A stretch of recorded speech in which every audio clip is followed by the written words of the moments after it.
तो देखिए, अब मैं आपको बताऊंगा एसपीडीएफ में इलेक्ट्रॉनिक विन्यास। एसपीडीएफ में इलेक्ट्रॉनिक विन्यास पढ़ाने से पहले आपको पढ़ना पड़ेगा आधुनिक परमाणु मॉडल। आधुनिक परमाणु मॉडल, ये आधुनिक परमाणु मॉडल श्रोडिंगर या स्क्रॉडिंगर भी बोलते हैं, नाम के वैज्ञानिक ने दिया था 1926 में। इसमें एक शब्द आता है कक्षक यानी ऑर्बिटल। इसको पढ़िए आप सबसे पहले, तब आएगा आपकी समझ में। कक्षक या ऑर्बिटल क्या चीज है? परमाणु का वह भाग या वह त्रिविम क्षेत्र जहां इलेक्ट्रॉनों के पाए जाने की संभावना या प्रायिकता अधिकतम होती है, वो भाग कहलाता है कक्षक या ऑर्बिटल। किसी भी परमाणु का वह त्रिविम क्षेत्र या वह भाग जहां पर इलेक्ट्रॉनों के पाए जाने की प्रायिकता या संभावना सबसे अधिक होती है, वह त्रिविम क्षेत्र कहलाता है कक्षक या ऑर्बिटल। और ऑर्बिटल मुख्य रूप से 4 प्रकार के होते हैं। नंबर 1 है एस ऑर्बिटल, नंबर 2 है P orbital, number 3 D orbital और नंबर 4 एफ ऑर्बिटल। आप इनको समझिए कि देखिए, एस ऑर्बिटल गोलाकार होता है इस तरीके से, और ये इसका न्यूक्लियाई होता है। पी ऑर्बिटल डंबल के आकार का होता है इस तरीके से, ये इसका न्यूक्लियाई होता है। डी ऑर्बिटल डबल डंबल के आकार का, डंबल जैसे आपने देखा होगा ना, वर्जिश करते हैं वो डंबल बीच में से कुछ पतला होता है, सिरों पर मोटा होता है इस तरीके से। तो ये पी ऑर्बिटल डंबल के आकार का होता है।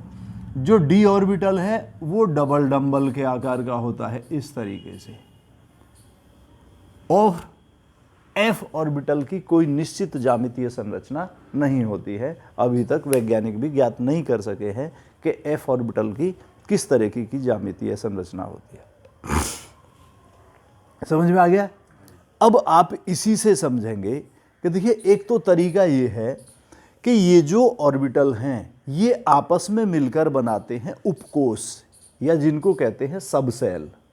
आपस में मिलकर क्या बनाते हैं? उपकोष या सबसेल बनाते हैं।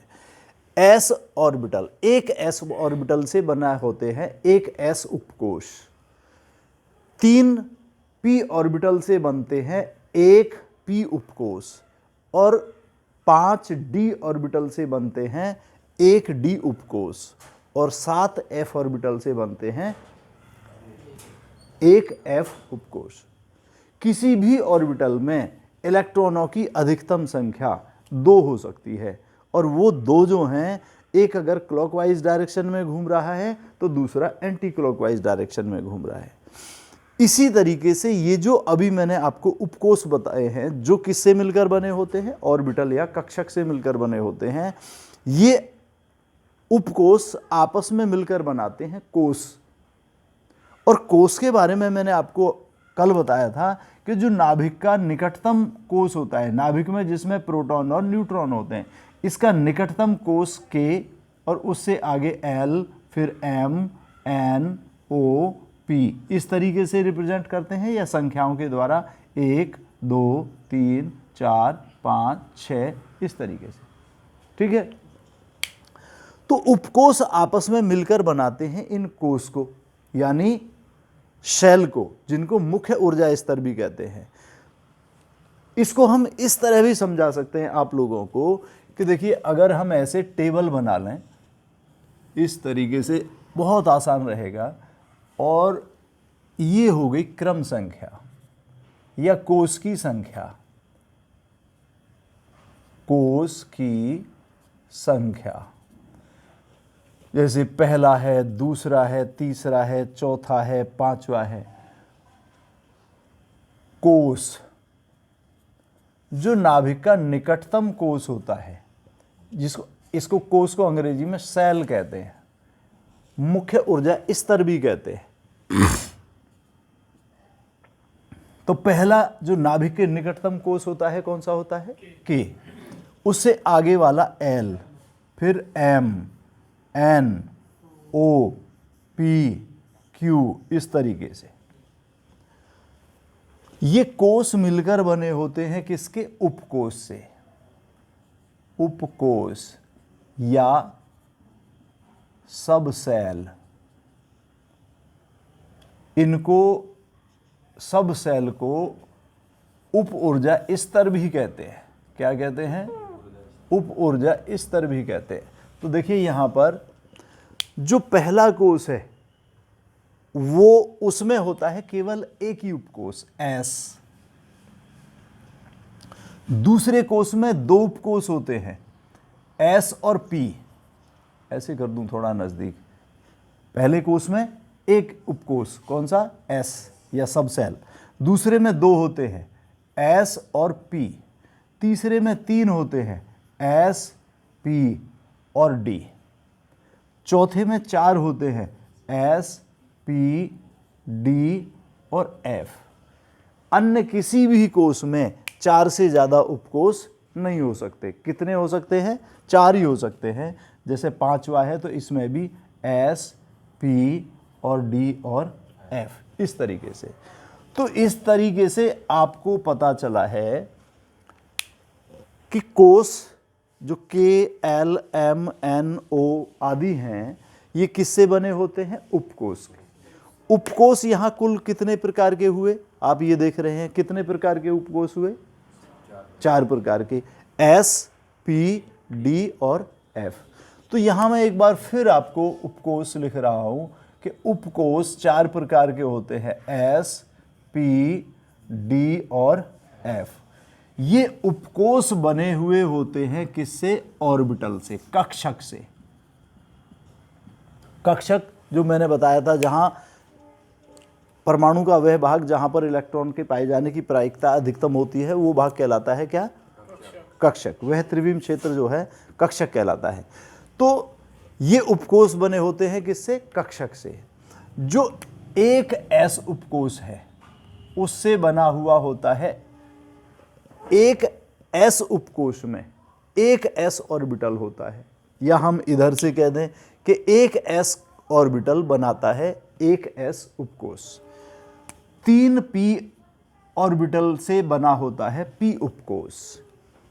5 D ऑर्बिटल से बने होता है एक D उपकोष, और 7 F ऑर्बिटल से बने होते हैं एक F उपकोष। समझ आ गया? अब आप ये देखिए, मैंने आपको बताया था कि किसी भी उपकोष में इलेक्ट्रॉन की अधिकतम संख्या कितनी होती है? किसी भी ऑर्बिटल में इलेक्ट्रॉन की अधिकतम संख्या 2 होती है। ठीक है? तो इसमें तो एक ऑर्बिटल है, इसमें 3 ऑर्बिटल है, इसमें 5 ऑर्बिटल है, इसमें 7 ऑर्बिटल है। तो अभी मैंने यहां पर इसको थोड़ा इधर कर देता हूं। इलेक्ट्रॉन की अधिकतम संख्या, इलेक्ट्रॉन की मैक्सिमम नंबर। यहां पर आप देखेंगे कि देखिए एक ऑर्बिटल है, एक ऑर्बिटल में कितने अधिकतम इलेक्ट्रॉन होते हैं? 2। तो 1 गुणा 2, कितने अधिकतम इलेक्ट्रॉन हो गए? 2। किसमें? S उपकोष में। P उपकोष में देखिए 3 ऑर्बिटल हैं, तो ये हो जाएगा 3 गुणा 2, अधिकतम कितने इलेक्ट्रॉन हुए? 6। यहां पर देखिए 5 ऑर्बिटल हैं, तो 5 गुणा 2, अधिकतम 10 इलेक्ट्रॉन। यहां पर देखिए कितने हैं? 7, तो 7 गुणा 2 कितने हो गए अधिकतम? 14 इलेक्ट्रॉन। ये मैंने आपको समझा दिया था, इसको मिटा देता हूं मैं। अब देखिए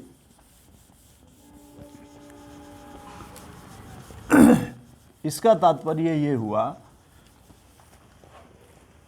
कि जो S उपकोष है उसमें अधिकतम इलेक्ट्रॉन कितने हुए? 2। P उपकोष में अधिकतम इलेक्ट्रॉन कितने हुए? 6। D उपकोष में अधिकतम कितने हुए? 10। और F उपकोष में कितने हुए अधिकतम? 14। जो लिखने का तरीका है वो है S के ऊपर 2 घात के रूप में लिख देते हैं, P के ऊपर 6 घात के रूप में लिख देते हैं, D के ऊपर 10 लिख देते हैं, और F के ऊपर 14 लिख देते हैं। जो बोलने का तरीका है, S स्क्वायर बोलें या S2 बोलें, P6, D10 और F 14। समझ आ गया? तो ये हो जाएगा S2P6 D10 और F14। ये इनका बोलने का तरीका हो गया। तो आप इसको एक बार फिर समझें कि जो नाभिक के सबसे निकटतम कोष होता है उसको K से पहले को, उसे आगे का क्रम से L M N O P Q इस तरीके से रिप्रेजेंट करते हैं। ये जो कोष हैं जिनको शैल या मुख्य ऊर्जा स्तर कहते हैं, किसके बने होते हैं? उपकोष के। उपकोष, पहले कोष में केवल एक ही उपकोष होता है S, दूसरे में 2 होते हैं S और P, तीसरे में 3 होते हैं S P और D, चौथे में 4 होते हैं S P D और F, अन्य किसी में भी 4 से ज़्यादा नहीं होते। ज़्यादा से ज़्यादा अभी तक कितने होते हैं? 4 ही होते हैं। अब देखिए ये S भी है, यहाँ पर भी S है, यहाँ पर भी S है। ये पहले को सेल का है तो इसको 1S बोल देते हैं। ये दूसरे सेल का है तो 2S और 2P बोल देते हैं। ये तीसरे सेल का है तो इसको 3S 3P और 3D बोल देते हैं। ये चौथे का है तो 4S 4P 4D और 4F। ये पांचवे के हैं तो 5S 5P 5D और 5S। इसी तरह अगर छठे का है तो 6S 6P 6D, ठीक है। और जो सातवां होगा उसका 7S और 7P। जो सबसे बाहरी कोष होता है, क्योंकि मैंने आपको बताया उसमें अधिकतम इलेक्ट्रॉन कितने होते हैं? 8। तो ये 2 उपकोष ही उसमें होते हैं, S और P।